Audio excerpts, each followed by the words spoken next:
Welcome to today's episode of Relationships Turned On. Now, today I am extremely passionate about this topic because it is the number one mistake I see parents make again and again and again and again and again. And let me be honest, and I'm not even being dramatic, it's killing your relationship.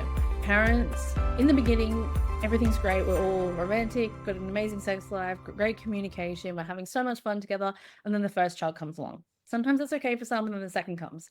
Usually, even though it's the first child that can really rock the boat, our whole routine, all our things we used to do that we used to love have gone out the window. What I really want to talk about in this episode is what parents are doing wrong and what they can do to fix this so you don't get in that trap and so it doesn't ruin your relationship. But first, before we get into that, I want to talk about a common theme that I've been seeing in sessions at the moment. And it's that we forget to have fun and play, that we forget to be humans. We become these adulting robot machines and life gets really hectic and stressful. And then we start fighting with our partners more. Shock horror, right? I wonder why. And so just before we begin this episode, I want this to be a reminder that life shouldn't be like that. You should have at least some times here and there where you can have fun, you can let go, you can do something fun with your partner, because that's how you not just stay connected, but you kind of spice things up, right? You inject the fun and the joy into life. Just because you become an adult, just because you become a parent, just because you've got a job that's all consuming does not mean you should not have fun, does not mean you should not have play in your relationship and joy. And so honestly, my husband and I, we both are working a lot at the moment. And so I really look for where can we infuse a little bit of fun. And our fun isn't crazy fun. It can be just getting takeout and lighting a candle and having some fairy lights on and sitting down and chatting, right? That's super fun for us. But for others, it's all sorts of different things. And it doesn't matter if you try a hobby out together, you go mini golfing, whatever it is, how can you infuse fun? And sometimes it's about infusing fun, not even in the dates, but in the everyday moments. You're passing each other in the kitchen. How can you be fun and cheeky and silly? You're doing some really boring, mundane job like folding the laundry together. How can you infuse some fun and joy and play in it? I think we've all become too serious. I feel like I should crack out my joke book right now because there's been just so many people that have been telling me lately about different things. And I'm like, well, are you having any fun? Are you doing anything that's like a mental release from work or a change of scenery or anything that's just a little bit different? And they all say to me, no. We haven't, but we should, right? And so I just want this to be a kind, loving reminder that you should go do something fun, infuse joy, fun, and play into your relationship and into your life as much as possible. It's the ultimate kind of stress release, yeah? And so before we get into this episode, I just want to let you know that couples counseling retreat is coming up in the Sunshine Coast, Hinterland, on the 28th of March, which is fast approaching and super exciting. There's very, very, very limited places.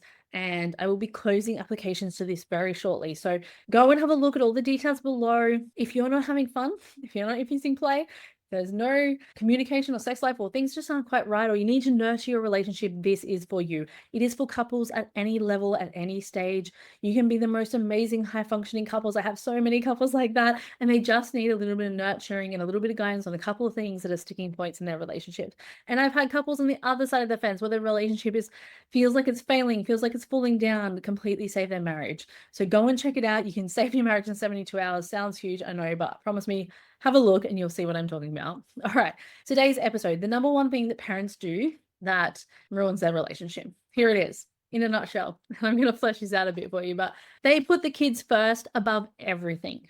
Now, before you come at me, I know babies, children, toddlers, even older children require a lot of time, energy, money, all the things. I totally get it. I have kids myself. This is not coming from a place of I am a single person. I'm definitely not. I'm married. We have 3 children, and I understand how much time and energy they take. However, it's almost like a mental attitude of putting kids first. When we put our children first, all of the time, every single time, or we run them to 100 different ways because we want them to be the next, I don't know, world famous ballet dancer or pianist or whatever. We actually often, to be honest, we fry our kids' nervous systems, running them in a million directions to start with, but we also don't prioritize our relationship. We often don't prioritize our own health, our own feelings, our own mental well-being. And if we're doing that, sometimes we don't even prioritize the relationship. We don't spend time connecting. We don't spend time talking. And often one of the partners will feel like they're second best. They're not as important anymore. The children are more important than me. Or we don't get to do anything together anymore. And they get it because they love the kids. They love you. However, this doesn't fly for too long in a relationship. And also when a child comes along, the dynamic shifts and changes, and all of a sudden we don't know how to communicate properly. We have disagreements, we agree on different ways they should be raised, the ways they should be parented. And I just have to say, if you have a mindset of putting your relationship first, now that's not all the time. That's not like they cut the knee and it's like, hang on, wait. That's not what I mean. When it's reasonable, when it's practical, when it's safe at the right time, like all of these things. There's a lot more to it, right? There's nuances to this, but it's in essence, you need to have the mindset of putting your relationship first. For example, a child can wait 20 seconds if they're, 3, 4, 5, 6, whatever, for you to give your husband or wife a kiss, hello, and goodbye. Okay. Children shouldn't stop you being able to do those things, shouldn't stop you having a conversation. And if they are, then it's like, okay, well, what boundaries do we need to put in place with the kids? With love and care and all of those things. Kids also respond really well to this, and you're also teaching them positive relationship habits. So it's actually positive knock-on effect for kids that you will want for them when they're married. And so you need to be the positive role model now. I'm speaking to a lot of couples at the moment that have kids or that are expecting kids, and they get worried because the relationship isn't where they want it to be, or this and that and the other things happening in life. And honestly, if you just keep looking at 1% progress for you and your partner in the relationship every week or every day or every month, you'll make such a big difference, such a big change. And then you'll be role modeling really amazing things to your children. So the stories I hear sometimes can be quite interesting of how we all, and everyone has a different way of raising children and all of that. And absolutely, I get that. But sometimes the kids are running the house, and that's why you have no time, no energy, and you don't put them to bed at night, and then that's why you have no time together. So sometimes it is about really clear parenting boundaries and what you and your partner want to instill in your children. Sometimes we say we want to instill something, like we want to instill discipline or respect or love or kindness, but we don't actually show them that. We don't action it in how we discipline them. So there's really clear things that you and your partner can do as parents to create great values as a couple, as a family, to explain these to the kids. It's age appropriate and all the things, but to explain these to the kids and to focus on your relationship. Like, our kids will know when we're going to have a nice romantic dinner together. Often we try and put them to bed, but you get the gist. They'll know that this is mum and dad time. They'll know that there's heaps of other times that we have that's just for them or with them as a family.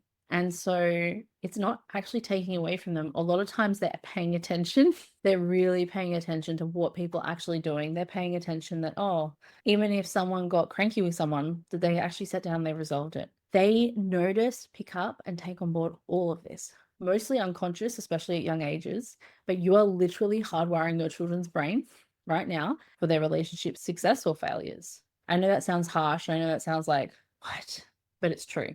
We hardwire our beliefs between 0 and 7. Some argue a bit older as well. And if we are not showing them those positive actions, if we're not showing them how to be a loving, caring partner in a relationship, then we're clearly demonstrating the absolute opposite. And then when you go and see their relationship with their partner one day, you'll be like, how is their relationship the way it is? And it will make sense to you why it is if you look backwards and see what happened currently in your relationship.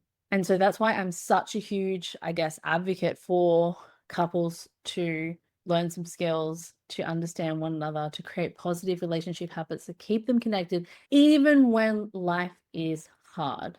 And so to give you one actionable tip from today's episode is, I want you to write down, when in your weeks currently do you prioritize your relationship? How often is it? Regular enough? What do we need to tweak and change to make us more of a priority? Where do we demonstrate a mindset of my relationship comes first? So for example, I will shut my computer sometimes. A lot of the time when my partner walks past. So if I'm got my computer out and I'm in the living area or whatever, I will shut it and say hello and connect. If they want to sit down and talk, then that's what happens. Or if not, I'll go back to my work.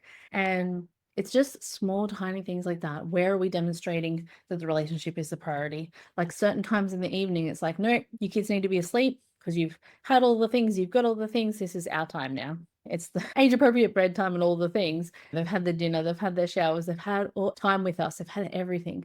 And so it's like, no, line in the sand, this is our time together. And I think a lot of parents are scared of doing that because it means you kind of have to be like a little bit more a little bit more onto it, right? But this makes such a difference in a relationship. I have so many couples that would tell me, because of the things that we worked on in session around parenting, around rules or discipline, or just what feels good to them around priorities and mindset, has shifted and made such a difference in their relationship. They're now able to have quality time together, reconnect, have time for intimacy, and have time for those conversations that, let's face it, they didn't have time for before.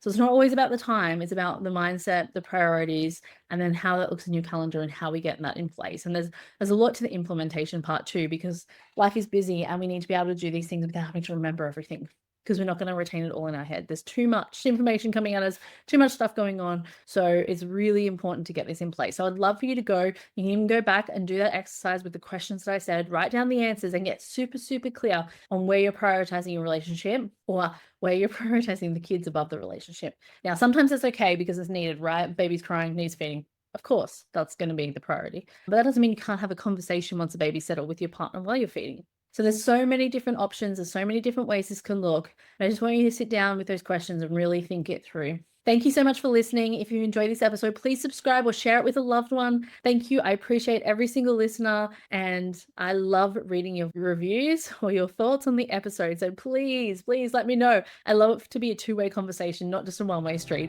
So let me know what you got from this. Let me know what you're liking in the episodes or not liking, so we can make some awesome changes for you, because that's ultimately why I do this podcast. Thanks so much for listening.